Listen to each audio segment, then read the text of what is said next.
Hello every one, ഇത് Samsung 21 inch flat എൻ്റെ T വിയാണ്.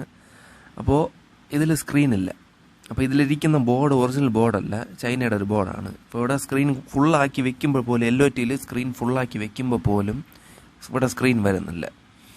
Okay, tube അകത്ത് ട്യൂബിൻ്റെ ഫിലമെൻ്റ് എല്ലാം കത്തുന്നുണ്ട്, പക്ഷേ സ്ക്രീനൊന്നും വരുന്നില്ല. അപ്പോൾ ഇതാണ് കണ്ടില്ല ട്യൂബ്, ഇതാ ബേസ്, ഇത് ബേസ് ബോർഡ്. ഈ ബേസ് ബോർഡ് ഇളക്കി നോക്കിയപ്പോഴാണ് കണ്ടത് അകത്ത് മൊത്തം കണ്ടില്ലേ ക്ലാവാണ്.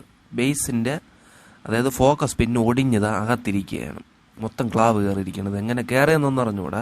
പുതിയ ബോർഡാണ്, പിന്നെ വെള്ളമൊന്നും നനഞ്ഞിട്ടുമില്ല. കണ്ടില്ലേ, അത് അകത്തിരിക്കുകയാണ്. ഫോക്കസിൻ്റെ പിന്നാണ്, ബേസിലുള്ള ഫോക്കസിൻ്റെ പിന്ന് കണ്ട പൊടിഞ്ഞകത്തിരിക്കണം. അപ്പോൾ ഇത് ക്ലീൻ ചെയ്യണം. ക്ലീൻ ചെയ്തില്ലെങ്കിൽ ഫോക്കസ് കിട്ടത്തില്ല. അതേപോലെ തന്നെ ബേസ് മാറണം. അപ്പോൾ വേറൊരു ബേസ് വിടണം. ഈ ട്യൂബിൻ്റെ പിന്നും ക്ലീൻ ചെയ്യണം. കണ്ടില്ലേ, ഇതാ ഫോക്കസ് വയറിൻ്റെ കുറ്റിയൊക്കെ ഇതാ ഒടിഞ്ഞകത്തിരിക്കുകയാണ്. അപ്പോൾ ഇത് മൊത്തത്തിൽ ക്ലീൻ ചെയ്യണം. ട്യൂബിൻ്റെ ഈ ഒരു എല്ലാ പിന്നും പിന്നെ അകത്തുള്ള ഫോക്കസ് പിന്നും കുറച്ച് പാടാണ്. അപ്പോൾ പ്രോപ്പറായിട്ട് തന്നെ ക്ലീൻ ചെയ്യണം. ഇല്ലെങ്കിൽ ഈ പിന്നെ ഏതെങ്കിലും വളഞ്ഞു പോയാൽ പിന്നെ അതിലും മെനക്കേടാവും. എന്ത് തന്നെയായാലും ചെയ്യുമ്പോൾ ഒരു എക്സ്ട്രാ കെയർഫുള്ളായിട്ട് തന്നെ ചെയ്യണം. കാരണം ഞാൻ ഇതേപോലെ ഒരു ബേസ് ബോർഡ് എടുത്ത് ഇങ്ങനെ ട്യൂബിൽ കണക്ട് ചെയ്തപ്പോഴത്തേക്കും ശ്രദ്ധിച്ചില്ല. ആദ്യമേ ഇത് ട്യൂബിൻ്റെ പിന്ന് വളഞ്ഞിട്ടുണ്ടായിരുന്നു, നല്ലവണ്ണം വളഞ്ഞങ്ങ് പോയി. പിന്നെ അത് നൂത്ത് വന്നപ്പോഴത്തേക്കും പിന്നെ അങ്ങ് ഒടിഞ്ഞു. ട്യൂബിനകത്തുനിന്ന് ഗ്യാസും പുറത്തു പോയി, ട്യൂബ് അടിച്ചു പോയി. ഓക്കെ, അപ്പോൾ അതാണ് കാര്യം. കുറച്ച് എക്സ്ട്രാ കെയർഫുള്ളായിട്ട് ചെയ്യണം. അപ്പോൾ അതാ ബേസ് ഇളക്കുന്നുണ്ട്. ഇതാണ് ബേസ്.